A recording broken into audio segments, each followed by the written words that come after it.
Muy buenos días, hermanos. Comenzamos hoy una nueva serie relacionada con el tema de la cosmovisión.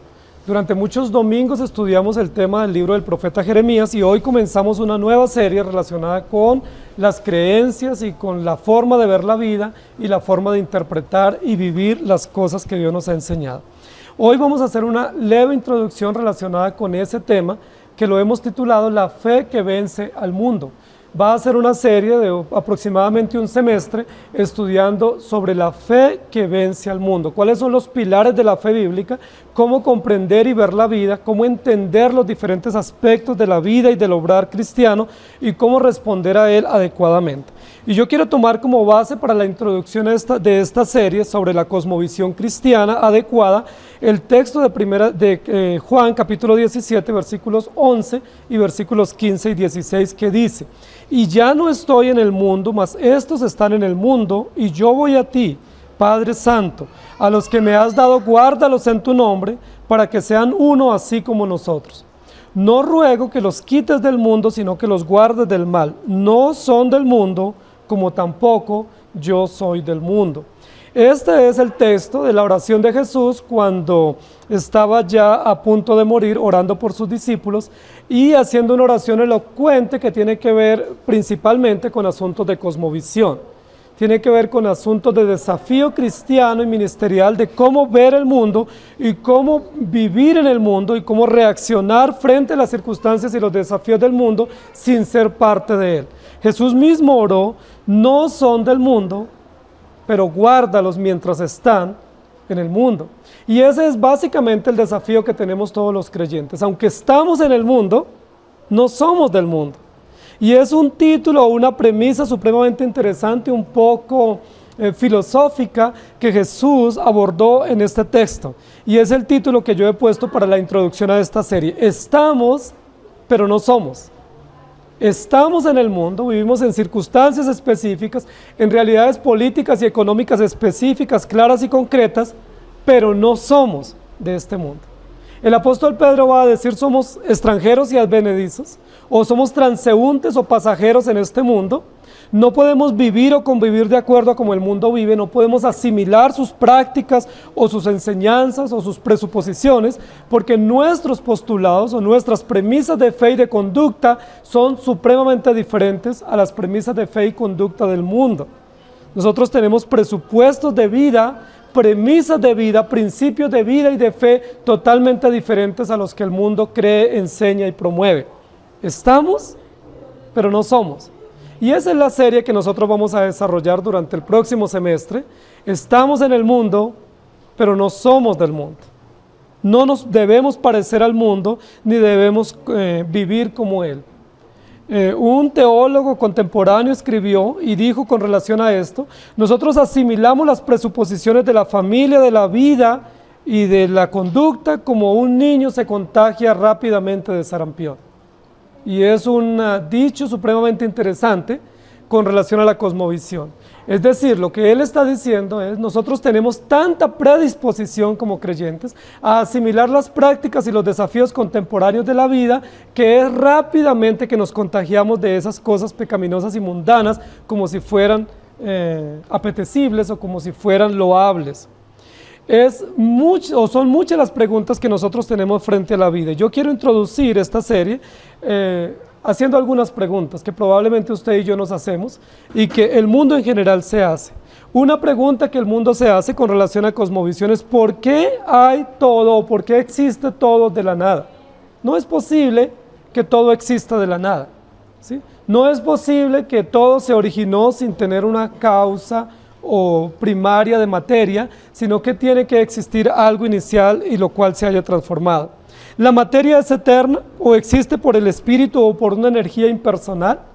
Muchísimas filosofías contemporáneas dan a entender que la materia es eterna porque se origina y se conserva y se mantiene.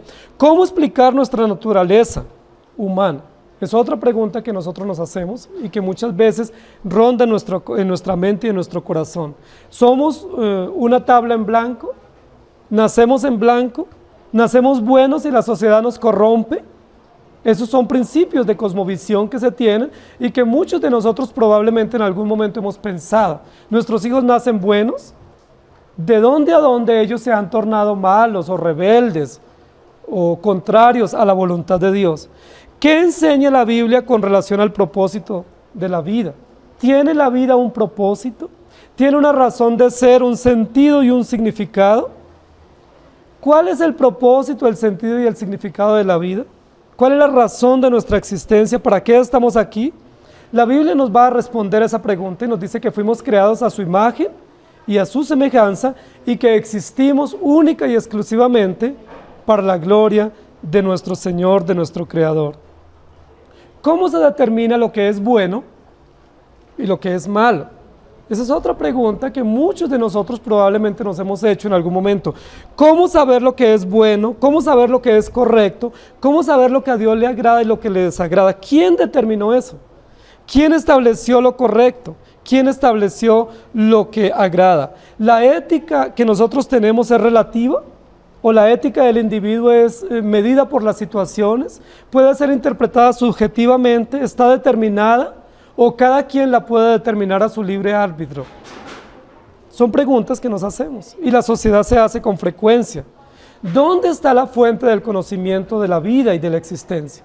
El hombre puede interpretar y determinar por sí mismo, por su propia inteligencia, por sus propios sentidos, lo que es bueno y lo que es correcto y el conocimiento verdadero. ¿Cuál es la base del conocimiento? ¿Nuestros propios sentidos? ¿Lo que percibimos, lo que interpretamos o lo que anhelamos o sentimos? ¿Cuál es el significado de la historia? ¿Tiene la historia humana y la historia universal un significado? ¿Tiene un hilo conductor? ¿Tiene un propósito? ¿Tiene un desarrollo? ¿Tiene un final? ¿O estamos simplemente en un ciclo o un círculo vacío, sin sentido, en un mismo ciclo o en una forma lineal, mecánica, sin propósito, viendo acontecimientos y circunstancias? ¿Cuál es el problema más grande que el hombre tiene ante sí mismo y ante Dios y ante la vida? ¿Cuál es ese mayor problema que todos tenemos? ¿Ese problema tiene una solución? ¿Cuál es la solución a ese problema principal que el hombre tiene? ¿Cómo el hombre puede ser salvo? ¿Puede ser salvo por sí mismo? ¿Hay salvación o no la hay? ¿Cuál es la verdad? ¿Hay alguien que tenga la verdad? ¿Cómo encontrar la verdad? ¿Para qué vivo? ¿Para qué nací? Si la vida no tiene sentido, si tengo tantos problemas y no le encuentro horizonte a mi existencia. Esas son preguntas que con mucha frecuencia nosotros nos hacemos y cuando estudiamos la serie de Jeremías encontramos que aún los creyentes, incluso Jeremías, el profeta de Dios, tuvo esos interrogantes en su corazón y los expresó con libertad. ¿Te has visto frustrado alguna vez? ¿Te has sentido frustrado buscando cambiar algunos pensamientos en tu vida? ¿Buscando cambiar algunas circunstancias en tu vida y no has encontrado la forma? ¿Has intentado convencer a un incrédulo o a un agnóstico sobre las verdades del Evangelio y no has logrado hacerlo? ¿Cómo convencer a un incrédulo frente a su obstinado pensamiento sobre Dios? ¿Qué va a pasar cuando nosotros muramos? Si la vida continúa después de la muerte, ¿qué hay detrás de la muerte? ¿Qué hay después? ¿Qué pasará cuando muramos? Algunos van a decir, no, la materia sencillamente se desorganiza, se desintegra y todo se acaba. Eso van a decir algunos, especialmente los existencialistas. Otros van a decir, no, después de la muerte hay reencarnación y vendrán otras vidas sucesivas y seguiremos en un proceso de autoperfeccionamiento y autocrecimiento. Y algunos aún insistirán que ese proceso les llevará a la misma deificación. ¿Cuál es el fin después de la muerte? ¿Qué hay después de la muerte?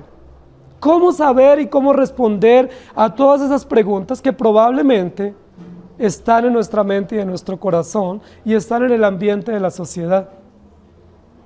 La única respuesta para todas esas preguntas está en un sistema de creencias que se llama cosmovisión, en un sistema organizado, estructurado de pensamiento para poder llegar a la verdad. Estamos, pero no somos. Y ese es un principio de cosmovisión cristiana para nosotros.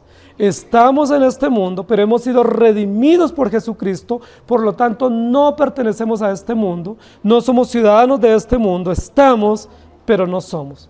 Pero yo quiero inicialmente que revisemos qué es lo que enfrenta el creyente en asuntos de cosmovisión. ¿Cómo ustedes y yo, que estamos en una sociedad y nos movemos y nos desenvolvemos a diario en esa sociedad pecaminosa, cómo nosotros tenemos que enfrentar nuestra fe y nuestra vida? ¿A qué nos enfrentamos? Es decir, ¿cuáles son las cosmovisiones o los pensamientos o las ideologías predominantes en esta sociedad no cristiana y ateística? ¿Cuáles son esos pensamientos que dominan, a los cuales nosotros tenemos que responder a la luz del Evangelio y de los cuales no debemos dejarnos contagiar? Las cosmovisiones no pertenecen a un individuo. No podemos pensar que este es el pensamiento de X persona o que yo o tú pensamos diferente. Lo que tenemos que entender es que la cosmovisión es un sistema de pensamiento, de creencias y de presuposiciones que nos permiten ver e interpretar la vida, el futuro y, por supuesto, interpretar el concepto de Dios. Las cosmovisiones siempre son comunitarias, siempre pertenecen a una comunidad, a un pueblo o a una franja de la sociedad. Hay muchísimas cosmovisiones que probablemente nosotros no las identificamos por su nombre o por su título, pero sí conocemos algunas premisas de pensamiento de esas cosmovisiones. Por ejemplo, la cosmovisión del existencialismo. La forma de ver la vida que se llama existencialismo, donde prima simple y llanamente el existir. Es decir, me interesa que yo pueda vivir y vivir bien. Me interesa la vida temporal. El existencialismo niega la vida más allá de la muerte.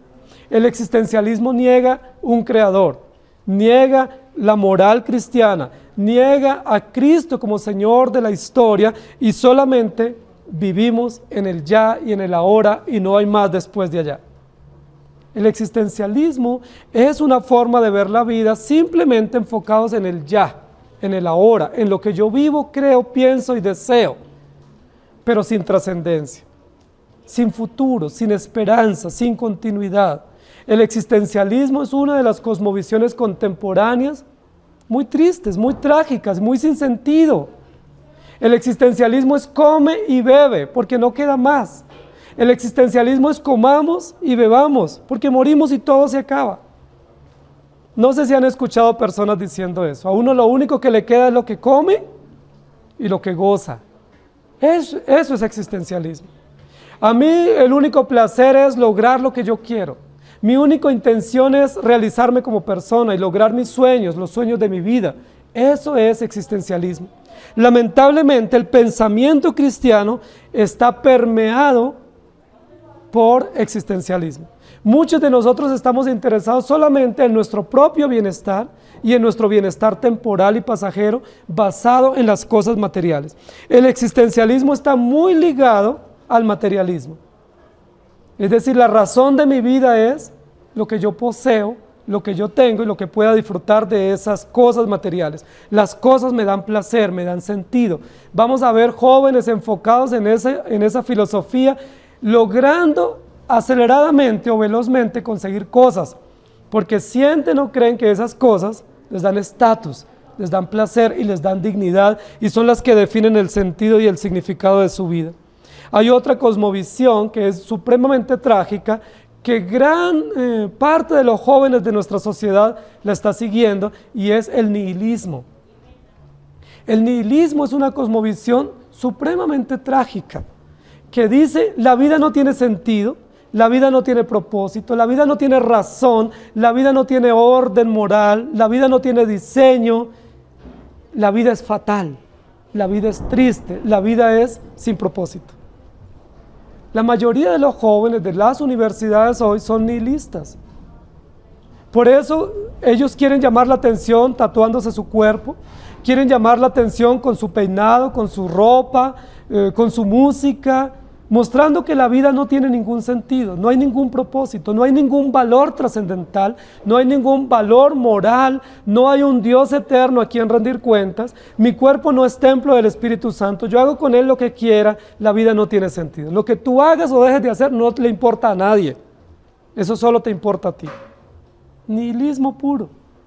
No hay sentido, no hay propósito. Vivimos en el sinsentido y en el sin propósito de la vida. Una vida como en un remolino, hundiéndonos cada vez en el fracaso y en la decepción. Esa cosmovisión nihilística ha llevado cada vez a más jóvenes al fracaso. Hay tantos jóvenes que tienen la oportunidad de estudiar, comienzan muchas carreras y nunca terminan ninguna. No tiene sentido su vida.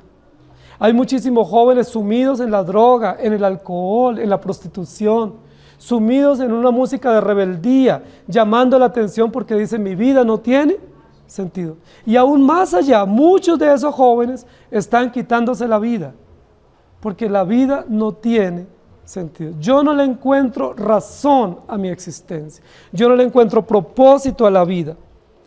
Otra cosmovisión imperante del momento es el humanismo. Priman las relaciones humanas, las relaciones interpersonales, priman las relaciones que podamos tener entre nosotros, la fraternidad, el buen vivir, el respeto a las diferencias, el respeto a la alteridad, el respeto a la opinión ajena. Eso es lo que prima, pero no hay principios absolutos. Y por supuesto no hay principios eternos. Solo hay principios de relaciones entre las personas, entre los vecinos y entre las naciones, porque somos cargados de una cosmovisión humanista. Todas esas cosmovisiones que yo he mencionado tienen algo en común: niegan a Dios y niegan al Creador y sustentador de todas las cosas. Todas esas cosmovisiones niegan un relato absoluto y perfecto que viene de Dios, que se llama la Escritura. Y todas esas cosmovisiones niegan el Evangelio. Ellos pueden vivir sin Dios y sin el Evangelio. Ellos niegan a un Dios creador, racional, consciente, involucrado con el hombre y con la sociedad, y ellos niegan los principios absolutos y por supuesto todo aspecto de moralidad. Esas cosmovisiones son supremamente peligrosas. Y todos nosotros estamos expuestos y nuestros hijos a ese tipo de pensamiento, a ese sistema de pensamiento. Hay otra cosmovisión humanista, supremamente poderosa en la sociedad contemporánea, que se llama la cosmovisión de la autoestima.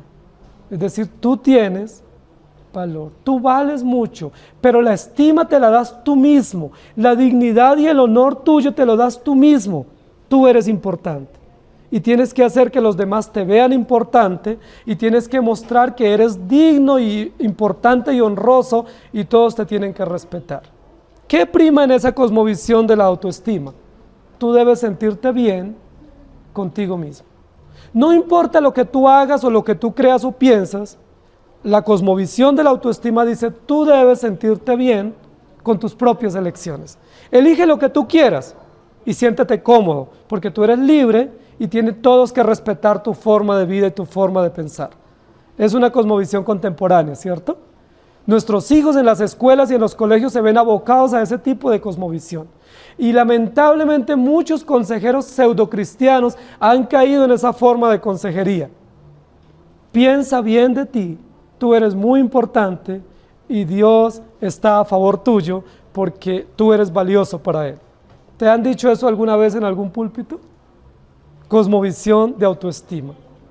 Siéntete bien contigo mismo. Ámate como tú eres. Ámate y valórate y apréciate como tú eres y como tú ves la vida, y los demás tienen que respetarte. Esa cosmovisión de la autoestima niega también al Dios creador absoluto, niega el pecado, porque si tú te sientes bien como tú eres, estás negando que tú eres incapaz de ser feliz por ti mismo, y por supuesto como no puedes ser feliz, tampoco puedes encontrar el sentido y la felicidad en ti mismo, sino únicamente en Dios. La cosmovisión de la autoestima imperante en nuestra sociedad niega la depravación total humana, niega la salvación por gracia y niega la suficiencia de la Escritura y la acción eterna de nuestro Redentor Jesucristo. La cosmovisión de la autoestima que está metiéndose rápidamente en el medio de las iglesias y los colegios cristianos y el pensamiento cristiano niega las verdades absolutas del Evangelio y niega los principios básicos de nuestra doctrina. Estamos, pero no somos. No podemos ser contagiados de ese síndrome de pensamiento existencialista panteísta, misticista y de una cosmovisión moderna. Hay otra cosmovisión que ha permeado la iglesia cristiana, que es el misticismo. Es un pensamiento grande, que aunque tiene apariencia de religiosidad y usan la Biblia como base de fe y de conducta, en la práctica no son guiados por las verdades absolutas del Evangelio y por la base de la doctrina, sino que son guiados por lo que yo siento, yo pienso, yo imagino o yo supongo, y algunos van un poco más, yo veo y yo escucho. Alucinan, teniendo como base la Biblia, deliran. Dice la Biblia que están vanamente hinchados de su propia mente carnal, llevados sin conocimiento, sin principios de fe absoluto, por un craso misticismo, dejándose llevar y negando las verdades absolutas del Evangelio. Muchísima parte del pueblo cristiano en este momento, en nuestra nación, es misticista. Hablan todo el tiempo de espíritus, de ataduras generacionales, de herencias, de romper maldiciones y una cantidad de cosas místicas. Una cantidad de cosas que no tienen nada que ver con las verdades absolutas del Evangelio. Pareciera que ellos mismos pueden luchar hombre a hombre con esas situaciones del pecado, luchando místicamente, como si nuestra lucha fuera con carne y sangre, y como si nuestra lucha la definiéramos nosotros mismos y no tuviéramos ya la victoria eterna en Jesucristo. Tenemos otra cosmovisión que está dominando el pueblo evangélico y es el hedonismo. Tú naciste para ser feliz. ¿Te han dicho alguna vez eso? Tú estás aquí para vivir bien, vivir sabroso, para no tener problemas y para ser feliz. La felicidad te la da Dios a través de una iglesia. Busca un lugar donde te hagan sentir cómodo y te sientas feliz, satisfecho. Disfruta todo lo que Dios te da. Vive feliz. No escatima oportunidad para la felicidad y para el placer. Ese tipo de cosmovisión, que es una cosmovisión pagana, pero que ha permeado gran parte de la iglesia cristiana contemporánea, lleva a las personas que se congregan a buscar solamente su placer y su felicidad. No quieren escuchar prédicas sobre el pecado, no quieren escuchar prédicas sobre la ira y la justicia de Dios, no quieren escuchar sobre el carácter santo y perfecto y recto de un Dios eterno y justo, no quieren escuchar que ellos son incapaces por sí mismos para satisfacer a Dios, solamente quieren escuchar que ellos pueden vivir bien, bienestar, comodidad, placer y lujuria, es decir, concupiscencia pecaminosa. Es lo único que domina este tipo de cosmovisiones. Come, bebe, sé feliz y preocúpate solamente por ti mismo para que vivas feliz. Por supuesto que todos nosotros tenemos esa información en nuestros genes pecaminosos de que queremos ser felices. Esa es una información básica, elemental por diseño que la tenemos. ¿Quién no anhela ser feliz? ¿Quién no procura y promueve su propia felicidad? Sin embargo, la Biblia dice, en términos de cosmovisión, que la felicidad nunca la tendremos por nuestros propios medios, porque el ser humano a partir del pecado quedó destituido de la gloria de Dios y es enemigo de Dios. Y si somos enemigos de nuestro Creador, si somos enemigos de nuestro Dios y Señor, ¿podremos ser felices algún día? Si somos totalmente incapaces y ajenos a la voluntad soberana de Dios y a sus principios absolutos, ¿podremos alcanzar la felicidad y el placer con algunas premisas o algunas ideas? La Biblia, frente al tema de lo que nosotros enfrentamos, nos va a responder. La Escritura, que es la palabra de Dios, atacada por muchísimas generaciones, nos da el propósito y el sentido de la vida. La Biblia nos va a enseñar cómo luchar y cómo enfrentar esas cosmovisiones dominantes en nuestro propio corazón, en la sociedad que nos rodea y por supuesto en la iglesia. Nosotros como líderes de la iglesia, como ancianos de la iglesia, tenemos una tarea muy grande. Además de adorar a Dios y honrarle adecuadamente, tenemos la tarea de advertir el riesgo de esas cosmovisiones pecaminosas que pueden filtrarse dentro de nuestra fe y nuestra práctica, advertirlas, rechazarlas y denunciarlas.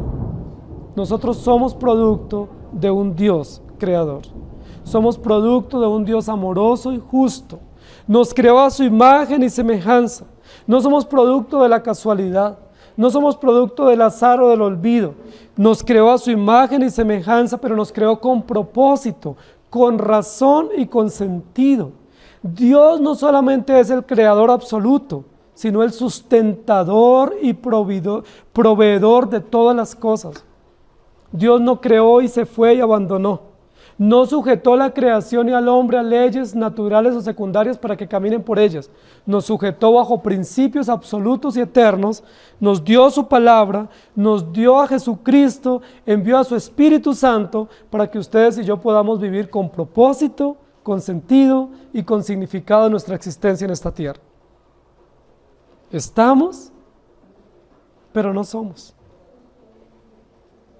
Segunda de Corintios capítulo 10 versículo 5 dice: derribando argumentos y toda altivez que se levanta contra el conocimiento de Dios y llevando cautivo todo pensamiento a la obediencia a Cristo. Y en segunda de Corintios capítulo 12 versículo 2 dice: conozco a un hombre en Cristo que hace 14 años, si en el cuerpo no lo sé, si fuera del cuerpo no lo sé, Dios lo sabe, fue arrebatado hasta el tercer cielo, hablando de cosmovisión cristiana, negando el tema del misticismo. Y Génesis 1, 26 al 28 dice: entonces dijo Dios, hagamos al hombre a nuestra imagen conforme a nuestra semejanza, y señoree en los peces del mar, en las aves de los cielos, en las bestias, en toda la tierra y en todo animal que se arrastra sobre la tierra. Y creó Dios al hombre a su imagen, a imagen de Dios lo creó, varón y hembra los creó. Y los bendijo Dios y les dijo: fructificad y multiplicaos, llenad la tierra y sojuzgadla, y señoread en los peces del mar, en las aves de los cielos, y en todas las bestias que se mueven sobre la tierra. Y luego en Apocalipsis capítulo 4, versículo 11 dice: Señor, digno eres de recibir la gloria y la honra y el poder, porque tú creaste todas las cosas, y por tu voluntad existen y fueron creadas. Esos textos que acabamos de leer niegan estas cosmovisiones dominantes en la sociedad contemporánea. Estos textos nos muestran principios elementales de cosmovisión cristiana. Hay un Dios, ese Dios es trino, ese Dios es creador, ese Dios nos creó a su imagen y semejanza. Ese Dios creador es sustentador, presente, activo en cada momento en la creación y por supuesto en la dirección y guía del hombre. Ese Dios creador estableció principios morales absolutos, determinados, perfectos. Y Dios nos creó con un propósito y un significado, y solamente encontraremos sentido en nuestra existencia terrenal cuando estemos unidos a Cristo Jesús. El hombre separado de Cristo nunca podrá encontrar sentido y significado a su existencia. ¿Qué es la cosmovisión? ¿Qué es una cosmovisión? No queremos enseñar cosas nuevas porque no nos corresponde. Tenemos como base la Escritura y nosotros somos abanderados de la sola Escritura. Creemos únicamente en la suficiencia, en la inerrancia y en la autoridad perfecta de la sola Escritura. Pero cuando hablamos de cosmovisión estamos usando un término contemporáneo no para negar la sola Escritura, sino para decir que la cosmovisión cristiana lo que nos muestra o identifica es un sistema de creencias, es un sistema de pensamiento, es un sistema o un lente para ver e interpretar la vida, y ese lente o ese relato o ese conocimiento a través, o ese insumo a través del cual tenemos esas creencias o esas presuposiciones o esa cosmovisión se llama la Escritura, que es la palabra revelada y suficiente de nuestro Dios. No vayan a pensar que vamos a hablar de cosmovisión, es decir, otra cosa que le podemos añadir a la Escritura. Estamos diciendo que la cosmovisión es la forma correcta o el sistema de pensamiento que abarca toda la Escritura a través del cual podemos ver la vida e interpretar la existencia. A lo largo de la vida cristiana o de la iglesia cristiana, algunas personas han hecho una división entre lo secular y lo religioso. Y esta es una gran equivocación que se ha cometido a lo largo de la historia en el pueblo cristiano. Una cosa es lo secular y otra cosa es lo religioso. Entonces algunas personas piensan lo siguiente: no, es que yo estoy en mi trabajo y como estoy en mi trabajo no puedo servirle a Dios porque estoy en mi trabajo. Si yo no tuviera trabajo, yo le serviría a Dios. Ellos están separando lo secular de lo religioso. Algunas personas dicen: no, es que yo solo le puedo servir a Dios los domingos porque de lunes a sábado estoy en mi tarea, en mi casa, en mis deberes. Ellos están separando y eso es equivocado desde el punto de vista cristiano.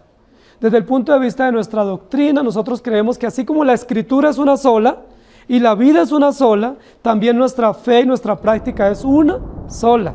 Y que sea donde sea que nosotros estemos y sean cuales sean los deberes y los encargos que Dios nos ha hecho, nosotros vivimos única y exclusivamente para la gloria de Dios, fundados y cimentados en los principios absolutos del Evangelio.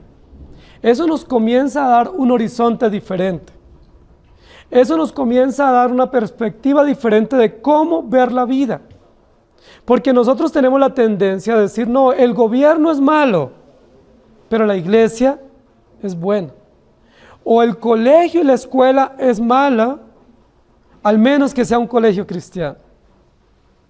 Y hacemos una separación equivocada. Hemos errado a lo largo de los siglos pensando de esa manera.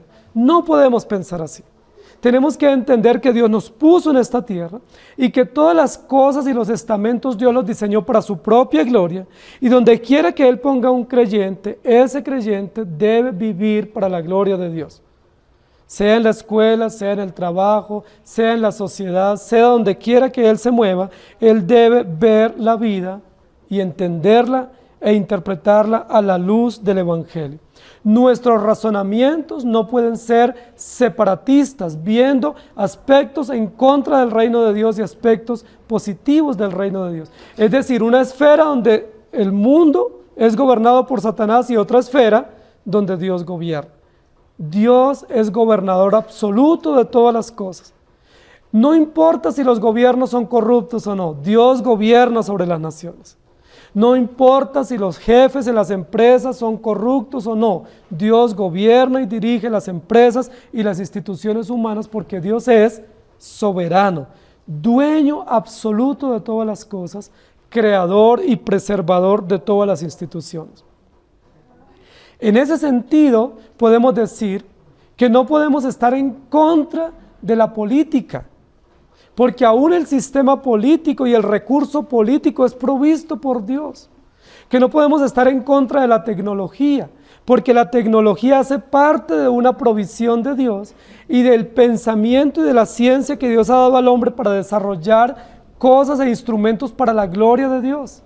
No podemos estar en contra de la ciencia, de la medicina y de los diferentes aspectos de la ciencia, porque la ciencia y la tecnología y los adelantos científicos son provistos por Dios para su propia gloria y para que la iglesia los use para la extensión del reino. No podemos estar en contra de muchos aspectos de la vida. Ha habido momentos en el misticismo de la iglesia que ha censurado muchísimas prácticas y ha hecho sentir que muchos aspectos de la vida son gobernados por Satanás y que no son gobernados por Dios. Y el creyente en ese tipo de pensamiento se queda confundido. Muchos creyentes, especialmente jóvenes o adolescentes, están preocupados: ¿qué debo estudiar? ¿O qué estudio para que yo pueda servir a Dios y no estar en contra de la voluntad de Dios? ¿A dónde puedo ir y dónde no puedo ir? ¿Qué prácticas puedo tener y qué prácticas no debo tener como cristiano? Eso lo responde la Escritura a partir del sistema de pensamiento o sistema de creencias evangélico, bíblico, que se llama cosmovisión cristiana. La cosmovisión cristiana, es decir, la Escritura nos da los lentes apropiados para nosotros poder interpretar la política, para poder interpretar el arte, la economía, los deportes, la ciencia y todos los aspectos de la vida, la familia, la sociedad, las finanzas. Es la Escritura, solo la palabra de Dios la que nos provee el sistema coherente de pensamiento para ver y entender la vida y para saber cómo debemos reaccionar en la vida misma. La cosmovisión, entonces, en términos de definición, es el asunto de todas las creencias, la interpretación de todas las creencias y los aspectos de la vida a la luz de las Sagradas Escrituras. Toda opinión propia se debe filtrar a la luz del sistema de pensamiento cristiano. Todo sistema de pensamiento individual, toda creencia, todo sentimiento personal, toda percepción personal se debe someter a la luz de las verdades eternas del Evangelio, es decir, de la cosmovisión eterna del Evangelio, que es el sistema de creencias, base de fe y conducta del creyente. Cuando nosotros estudiamos el tema de la cosmovisión, tenemos que renunciar al yo pienso, yo siento, yo creo y yo opino, que algunos lo han llamado el yoísmo. Tenemos que renunciar a todo ese tema que hace parte de una cosmovisión individualista, egoísta, subjetiva y de interpretación privada. No es yo pienso, sino qué dice la Escritura. No es yo creo, sino qué dice la Escritura. No es yo siento, sino qué dice la Escritura. Jesucristo nos dio ejemplo cuando se enfrentó a Satanás en la forma como él responde. La Escritura dice, o escrito está. ¿Cuán pobre es nuestra cosmovisión? ¿Cuán permeada está nuestra cosmovisión cristiana del pensamiento humanista e individualista de la sociedad contemporánea? Porque en gran parte de los aspectos de la vida nosotros no vamos a la Escritura, no vamos a los estándares de fe y conducta que tenemos, no vamos a la revelación objetiva, plena y absoluta del Evangelio, sino que decimos mi familia lo hacía de esta manera y yo lo voy a seguir haciendo. En mi pueblo, en mi cultura, en mi tradición, o sencillamente, yo quiero, yo pienso y lo voy a hacer. Muchos creyentes escuchamos la prédica el domingo, pero el lunes estamos diciendo, no, yo creo, yo pienso. Por eso hay tanto sincretismo en nuestra fe. Y por eso hay tantas ideas encontradas aún entre nosotros. Si hiciéramos un test entre nosotros sobre las verdades básicas del Evangelio y las prácticas nuestras como cristianos, nos vamos a llevar muchísimas sorpresas. Que nosotros creemos una cosa y obramos de manera contraria. Que nosotros creemos una cosa, pero cuando vamos a comprar, compramos no pensando como la Escritura dice, sino pensando de acuerdo a lo materialistas que somos, o a lo existencialistas que somos, o que las cosas que nosotros compramos en la casa no compramos pensando en la gloria de Dios, sino que compramos pensando en lo hedonistas que somos. ¿Cuánto placer quiero tener? ¿Cuánta comodidad y bienestar quiero tener? La Biblia lo que nos va a enseñar es que toda nuestra vida cristiana debe regirse por el pensamiento unificado del Evangelio. Estamos, pero no somos del mundo, ni podemos parecernos a Él. El apóstol lo dice, ¿sí? Nosotros no somos del mundo y no podemos parecernos al mundo porque el mundo pasa y sus deseos, pero solo el que hace la voluntad de Dios permanece para siempre. Ahora, algo supremamente importante con relación a la cosmovisión cristiana, que yo espero que ustedes recuerden y lo vamos a enfatizar el próximo domingo, es la cosmovisión cristiana se rige o se expresa o se manifiesta a través de un relato. Toda cosmovisión se fundamenta en un relato o en múltiples relatos. La cosmovisión cristiana se fundamenta en un único relato. ¿Saben cómo se llama ese relato? El Evangelio. Ese relato se llama la historia eterna de la redención. Ese relato se llama el pacto eterno de redención. Ese relato es infalible, es eterno, es veraz, tiene razón de ser, es lógico, es coherente, es perfecto y nos revela no solo las verdades del carácter de Dios, sino nos revela los principios morales a través de los cuales debemos honrar y adorar al Dios verdadero. Ese relato que ustedes y yo tenemos en nuestro propio idioma, que tenemos en nuestras propias manos, que podemos leer y consultar permanentemente, nos muestra el origen de nuestra cosmovisión, nos muestra el propósito, nos muestra el destino y nos muestra la praxis que debemos tener para adorar y servir al Dios verdadero. Ese relato está encaminado a la gloria de Dios. Ese relato está encaminado a la moralidad bíblica y ese relato está encaminado a ver la vida desde la perspectiva del reino de Dios. Ese relato también nos enseña algo extraordinario y es: usted y yo somos incapaces. Ustedes y yo no somos el centro absoluto de todas las cosas y razón de ser de todas las cosas se llama Dios. El Dios bíblico revelado en la Escritura. Romanos capítulo 12, versículo 2. No os conforméis a este siglo, sino transformaos por medio de la renovación de vuestro entendimiento, para que comprobéis cuál sea la buena voluntad de Dios, agradable y perfecta. Estamos, pero no somos. Nuestra historia no es la historia de un mundo cíclico y sin sentido. Nuestra existencia no obedece a la casualidad o al sinsabor o al sinsentido de la vida. Nuestra historia obedece a un plan perfecto, a un diseño y a un diseñador perfecto y absoluto. Nuestra vida se fundamenta en Dios y vivimos única y exclusivamente para su gloria. ¿Es así la vida de ustedes? Si es así, yo puedo decirles: ustedes están en la cosmovisión correcta. Si ustedes están centrados en la gloria de Dios, fundamentados en el relato fidedigno de las Sagradas Escrituras, en la moral bíblica correcta, ustedes están en la cosmovisión correcta. Pero si ustedes creen pero no viven, aunque tengamos la cosmovisión correcta, no tenemos la práctica correcta. Porque la cosmovisión lo que dice es, nos provee el marco de pensamiento correcto, pero el marco de acción o de vivencia o de aplicación correcta.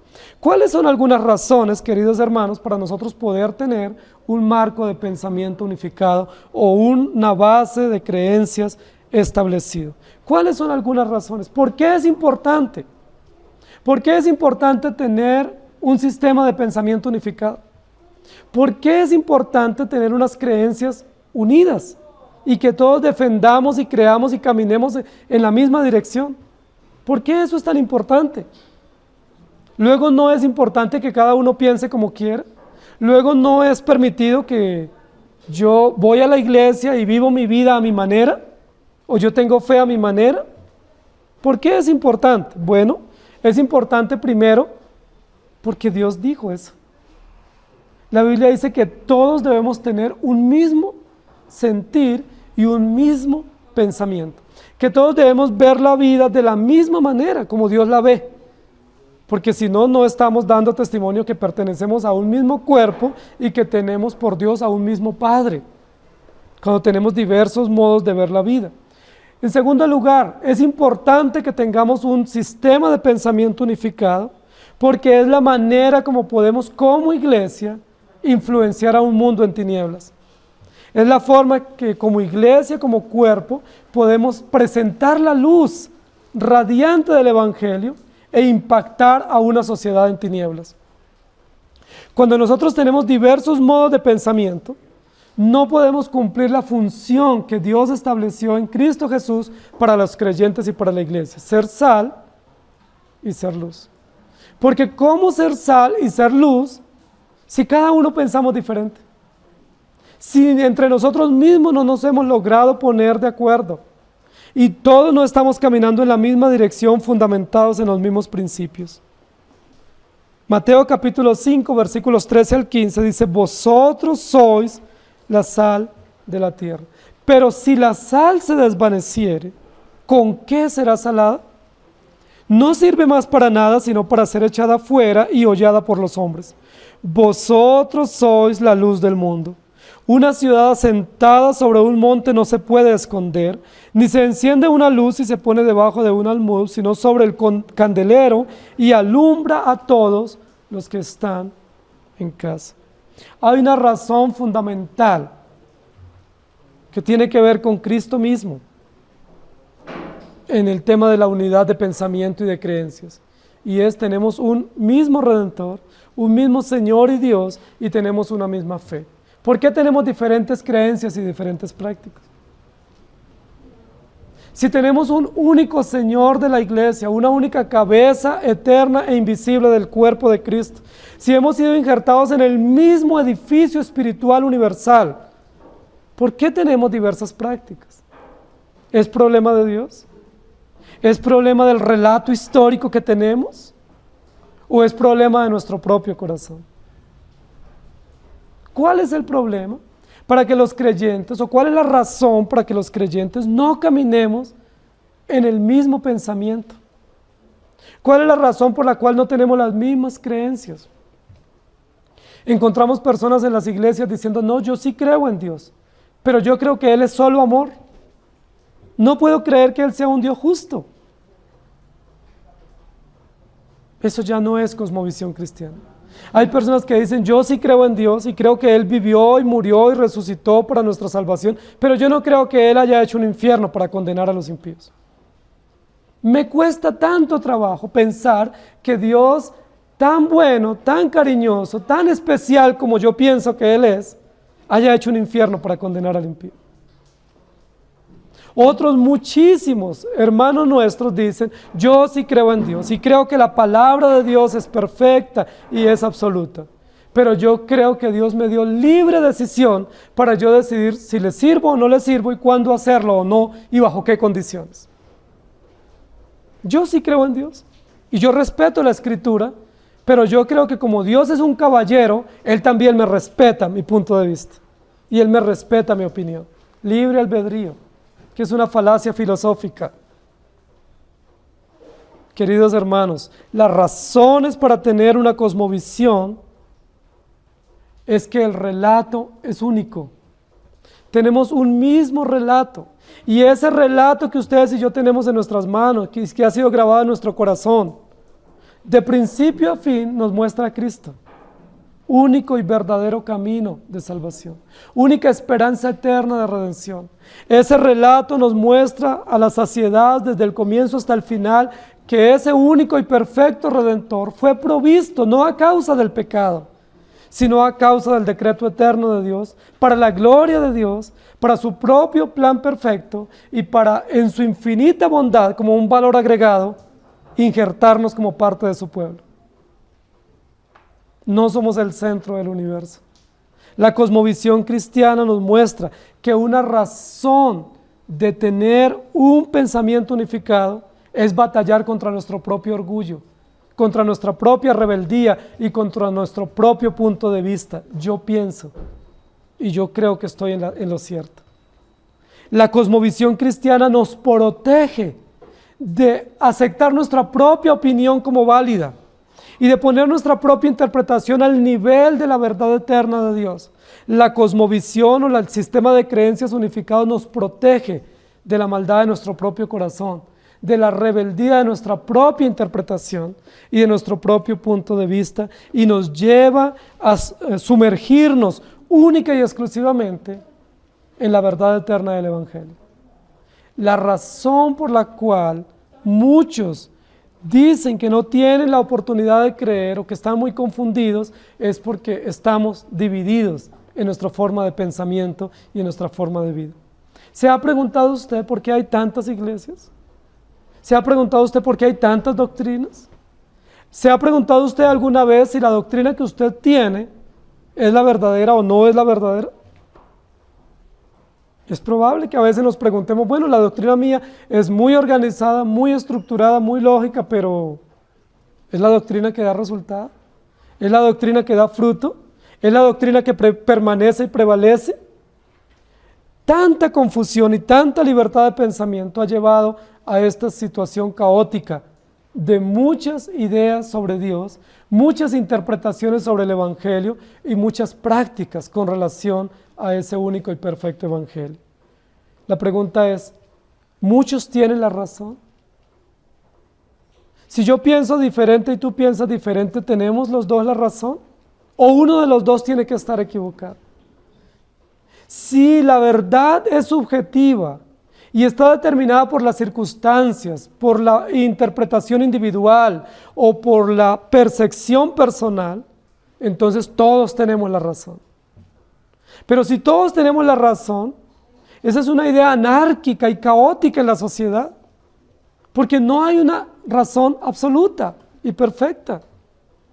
Si usted tiene la razón y yo la tengo, cosa que yo quisiera tenerla y tú también quisieras tenerla, eso es lo que nos muestra es no hay absolutos.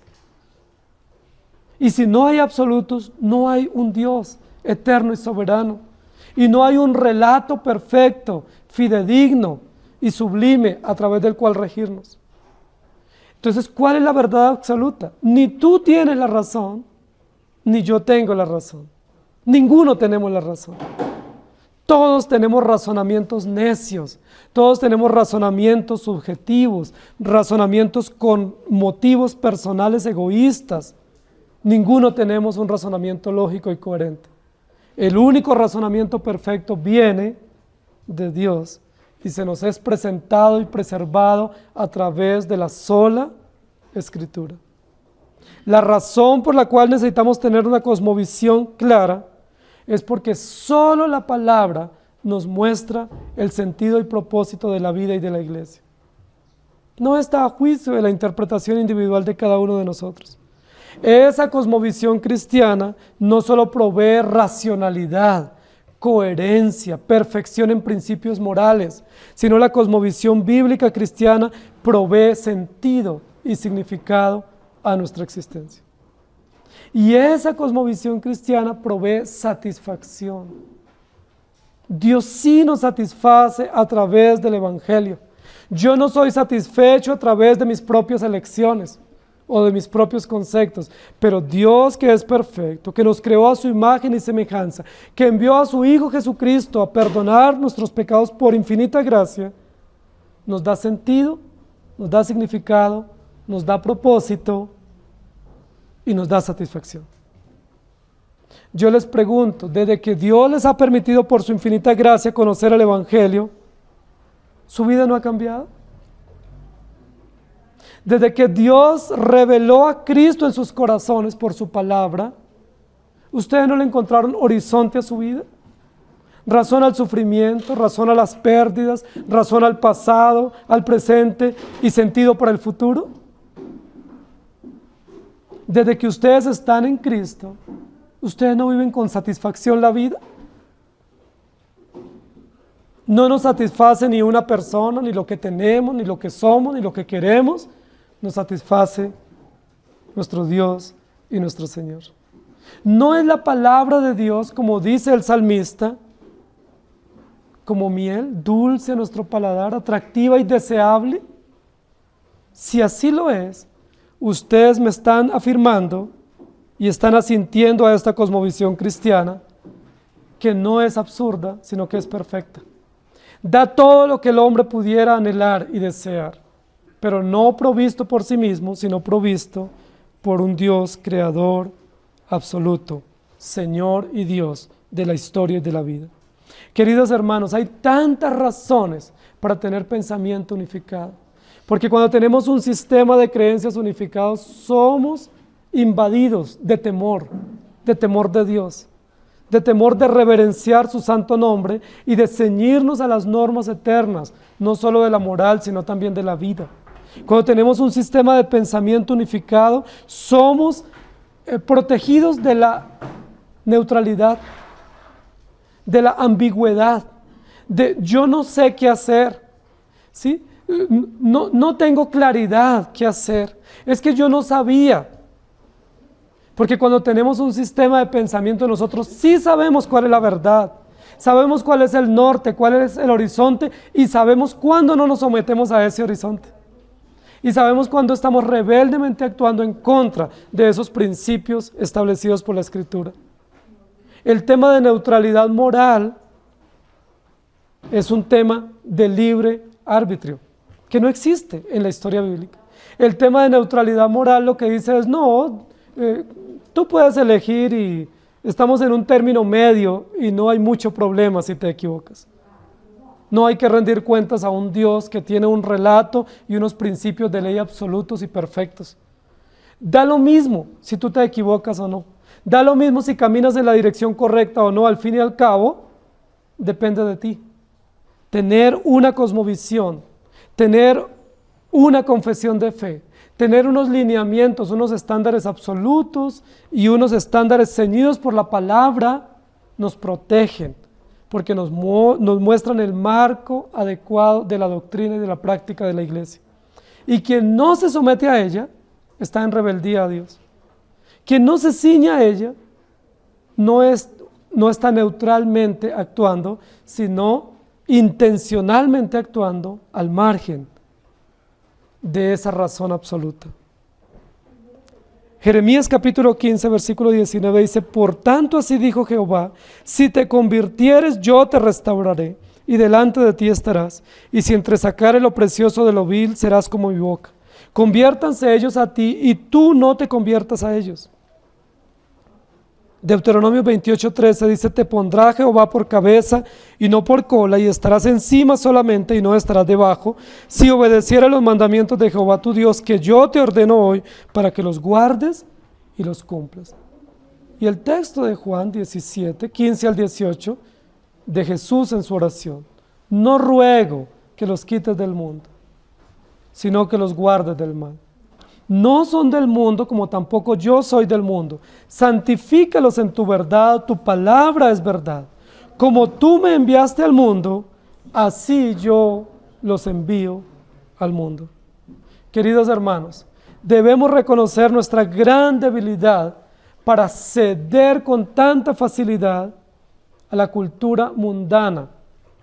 Debemos reconocer nuestra gran fragilidad y nuestra docilidad para dejarnos dominar por las ideologías dominantes de la sociedad. Debemos reconocer que con tanta facilidad no discernimos la verdad del Evangelio y las ideologías ocultas en muchas cosas que nos parecen inofensivas. Por ejemplo, gran parte de la televisión que nos llega a nosotros la vemos inofensiva. Gran parte de ella nosotros no logramos discernir las ideologías dominantes, paganas, las cosmovisiones que están inmersas en esos sistemas de pensamiento, de noticias o de comunicaciones o de deportes o de entretenimiento. ¿Cómo nosotros definir o entender la voluntad de Dios? Ahora, ¿cuál es la esperanza? Tenemos el Evangelio y la Biblia dice que tenemos a Cristo y se nos ha dado el Espíritu Santo como arras para poder entender cómo debe ser la mente y el proceder del cristiano. Dios nos llama no a ser transformados por los pensamientos del mundo, sino a transformar a través del pensamiento cristiano. Dios nos llama para ser actores eficaces, activos en medio de una sociedad corrupta, a no aceptar las cosmovisiones paganas, sino a rechazarlas y denunciarlas y vivir firmes en el núcleo del Evangelio, en el mensaje del Evangelio, presentándolo como base de vida que transforme nuestras cosmovisiones. Durante esta serie que nosotros estamos iniciando hoy, vamos a estudiar diversos aspectos del ser de Dios, del carácter de la vida y del universo y aspectos de la vida misma, de la familia, de la economía, del deporte. ¿Cómo ver todo eso a la luz del pensamiento cristiano?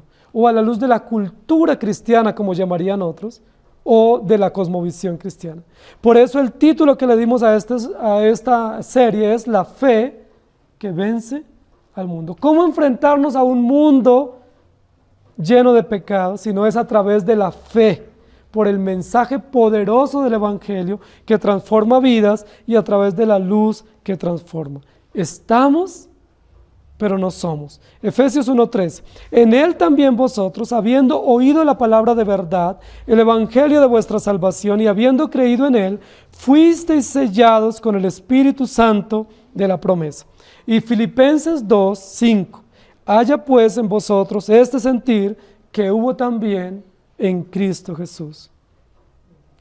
Romanos capítulo 8, versículo 5.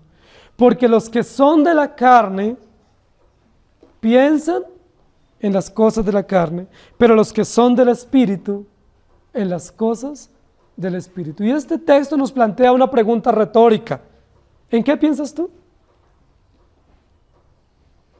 ¿En qué piensas tú cuando viajas, cuando tienes vacaciones? ¿En qué piensas tú cuando llega tu salario? ¿En qué piensas tú con relación a la vida, a la familia, a la política, a la economía? ¿En qué piensas? El texto del apóstol Pablo dice, los que son de la carne piensan en las cosas de la carne, porque esa es su cosmovisión.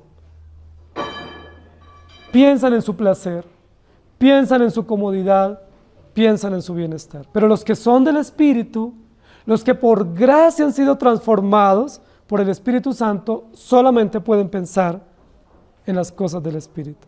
Es decir, pueden comprender que ellos viven en función de Dios para la gloria de Dios.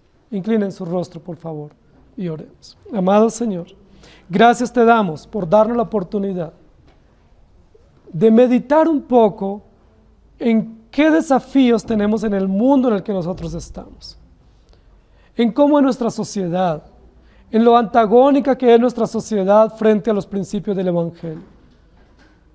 Señor, gracias por permitirnos comprender que nuestro corazón es malo y que vivimos en medio de una sociedad maligna y perversa.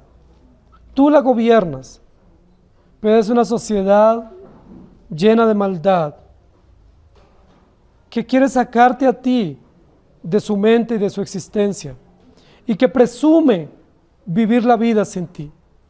Gracias por darnos el Evangelio, porque el Evangelio no solo ha traído consuelo en nuestra vida para el pasado y el presente, sino esperanza para el futuro. Y gracias porque a través del Evangelio nos da seguridad de vida eterna. Pero gracias porque no solamente perdona nuestros pecados y nos da seguridad eterna de salvación por Cristo Jesús, sino que también por el mismo Cristo y por el mismo Evangelio nos das un sistema de fe y de pensamiento para ver la vida como tú la ves. Gracias porque tú reinas y gobiernas en este mundo y porque gobiernas a través de la iglesia. Y gracias porque renueva nuestro pensamiento de día en día para que se someta alegre y gozosamente a los postulados, a las premisas del Evangelio que son eternas, que son infalibles y que traen tanta satisfacción y gozo. Gracias, Señor, porque cosmovisión no es filosofía, no es conocimiento, cosmovisión es vida, cosmovisión es evangelio aplicado en los diferentes aspectos de la vida. Ayúdanos a entender tu palabra y permítenos a través de esta serie, La fe que vence al mundo, poder entender que estamos, pero no somos. Seguiremos viviendo en medio de este mundo, en los diferentes lugares y esferas donde Dios nos ponga, pero tendremos que ser puestos para hacer luz en medio de una sociedad corrupta, no para amalgamarnos a las sociedades y a las prácticas del mundo, sino para hacer luz radiante de ti a un mundo en crisis y en tinieblas. Gracias por permitirnos vivir como familias y como creyentes en medio de esta sociedad y esta ciudad, entendiendo tu Evangelio y entendiendo que tenemos un relato y un Señor, Dios creador, dueño absoluto de todas las cosas. En el nombre del Señor Jesús.